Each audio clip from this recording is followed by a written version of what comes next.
My lone gunman entered the school. I looked over and then there's a kid laying in the grass, shot.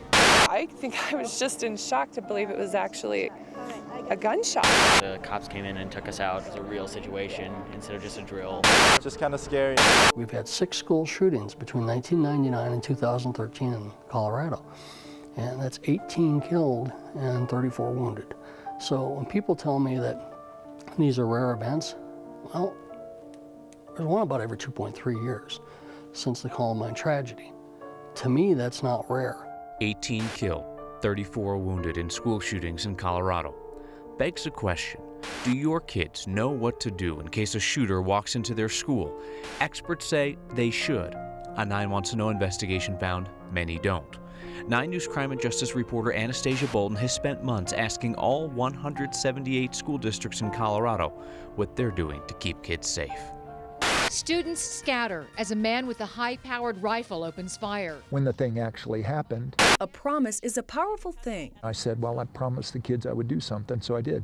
Math teacher David Banke tackled a gunman who was firing at his Deer Creek Middle School students. That teacher is being called a hero. He did that because he promised. People have talked about me as if I was brave, and I think,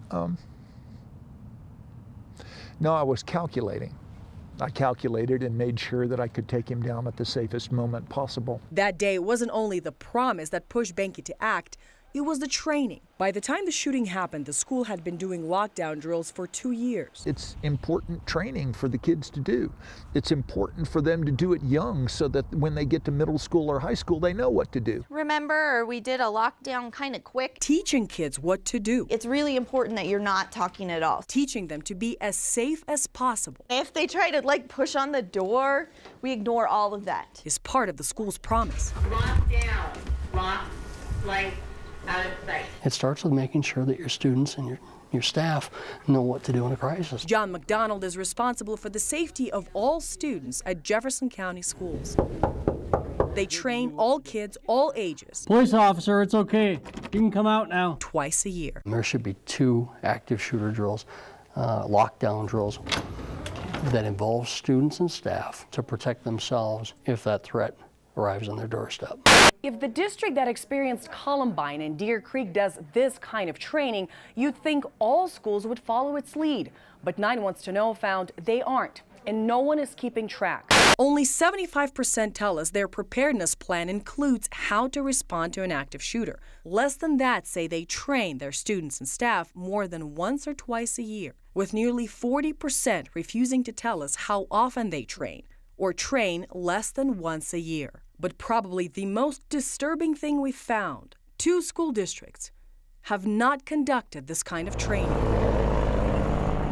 I don't want to go through an active shooter. That's a tough thing to do. Randy Holman is the superintendent in Holly, Colorado. We're probably more likely to have a tornado than we would, let's say, an active shooter. As a superintendent of a smaller school, Holman doesn't have the extra staff to coordinate a drill and doesn't know how to do one. When do you do it? How do you do it? Who do you involve? Since Holman's been in charge, the school has never done a lockdown or an active shooter drill.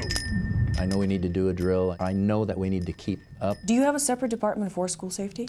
We don't. We took our findings to the Colorado Department of Education and its commissioner, Rich Crandall. Who knows? The department has no authority to force schools like Holly to do the drills. We don't have a budget for it. It would be poppycock to say, therefore, we don't need to do anything. Crandall says the department could recommend best practices. Do you think it's important to train the kids what to do in a case where an armed gunman walks into a school? We definitely have a responsibility to spread the training across the state because that has to be second nature, what you're going to do. This is a safety drill, locks, lights, out of sight. But there seems to be a disconnect between what the state and the school districts say they should be doing and actually doing it. If someone with a gun were to come into a school, would they know what to do? I don't think so. Honestly, I don't think that they would. I'm not sure what I would do. You don't train for your best day, you train for your worst day. The math teacher who tackled the gunman at Deer Creek would tell you Police officer, open up. It takes consistent, repeated training to know what to do. Aren't we supposed to be preparing the kids for life? Don't these things happen other places other than schools now? I want to congratulate all of you on your excellent work during the lockdown drill. You did phenomenal. That's 2 thumbs way up. The responsibility to keep kids safe outside the home starts at the school. We have to be quiet when we're in a lockdown. It's a promise. The question is how the schools and the state can keep their word. Because if we haven't figured that out nearly 20 years since Columbine, will we ever? The threat that we're facing today is much more realistic. It's on our doorstep. We have an obligation and a duty to make sure that everybody's prepared. No state laws specify what constitutes a lockdown drill, how to train, or whether kids should participate. One reason for that is Colorado's commitment to local control. And Anastasia, this isn't about picking on Holly. No. They came to the plate and said, we want to do these drills in the future. Dozens more school districts wouldn't even talk to you. Yeah, they completely just shut us off and said, we don't have to tell you anything. Yeah, we're a publicly funded institution, but we are refusing to answer even a yes or no question. So yes, kudos to Holly.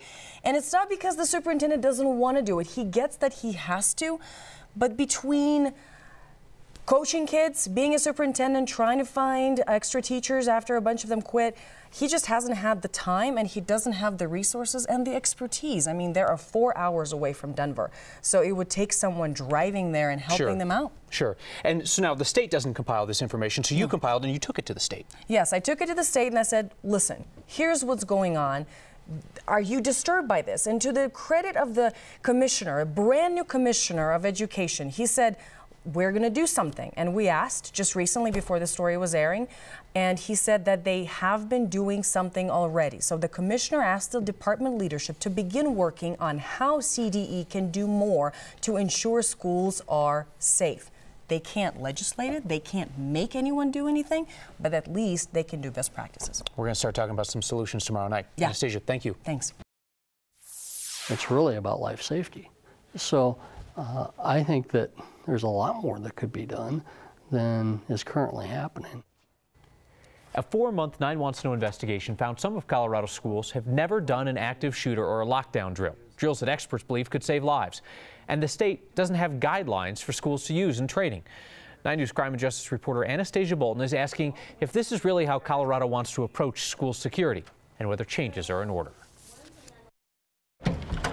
The goal of any drill, can somebody open the door? Is to make sure the reaction to the emergency becomes second nature. This is a lockdown at Bear Creek High School in Lakewood. The students know exactly what to do, where to go. Locks, lights, out of sight. The principal helped us set up a camera inside the classroom without revealing their safety plan. The Jefferson County School District does 2 of these drills in every school every year. We're at 2.1 years since the Arapahoe tragedy. In my world, that means time is running out for the next one. A 9 Wants to Know investigation found lockdowns or active shooter drills look different from district to district, if they are done at all. The drills aren't mandated, but starting next summer, schools can be sued if a student is injured or dies in an act of school violence. The Claire Davis Act says, quote, there is a limited duty of reasonable care upon public schools to provide for student safety, but it doesn't tell schools what to do and doesn't fund training. No, it's not specifically laid out in the bill because we expect school districts and school officials to act reasonably. We took our findings to Senate Majority Leader Mark Shuffle, a Republican from Parker, who co-sponsored the Claire Davis Act in 2015 and is a chair of the School Safety and Youth and Crisis Committee. Most schools are having crisis drills, and I think some of the lessons that we've learned is even between Columbine and this is you know, the speedy response and, you know, locking in classrooms and whatnot. Shuffle says the bill motivates schools to act. We have to be very careful not to just issue mandates, which again is why we've been measured in how we're going here. Shuffle was surprised to hear some schools don't do lockdown drills and don't know how. I don't want to do those drills. I don't want to. I know we need to. I want to get better at them. But that's a tough thing to do. If you're telling me that there's a superintendent out there who said, I haven't done any drills and I haven't the foggiest idea what to do, then it's obviously not. And so that's something that's got to be addressed. We can't do a cookie cutter solution for every school in Colorado. What we can do is provide guidance on how to make it work in your environment. John Michael Keys spends his time advocating school safety after his daughter Emily was killed in the Platte Canyon school shooting in Bailey. If we're going to look at legislation, then it can't simply be an unfunded mandate. We need to have the fiscal fortitude to make it meaningful and to fund any solution. Scheffel says 9 Wants to Know findings are something to consider, but stopped short of promising an explicit funded mandate for drills or best practices. It is the function of this place to consider how to motivate that, right? And it's something we wrestle with. How do you make people want to care more that actually results in more safety? And whether that turns into specific mandates that will require funding, I think still remains to be seen. Good job, you guys. Thanks. Scheffel says his school safety committee will continue talking about what needs to be done, partly because Colorado is so passionate about local control. The legislature does fund the Colorado School Safety Resource Center. The center provides free training to help smaller school districts. So if we don't have federal mandates on this, then you have 50 states each dealing with it on their own, and you've looked at what some other states are doing. Yeah, so Indiana is an interesting example of local control, Kyle, but still it mandates and pays for the school staff to get training every year. Schools are required in Indiana to have a school safety specialist. Those folks get free training and recertification. Indiana's Department of Education tells us this system works because everyone is trained on best practices, which then they take back to implement in their own individual school districts and based on what they need there. If the people have to travel for training, the lodging is covered as well. Very interesting stuff. Thank you, Anastasia. Thanks.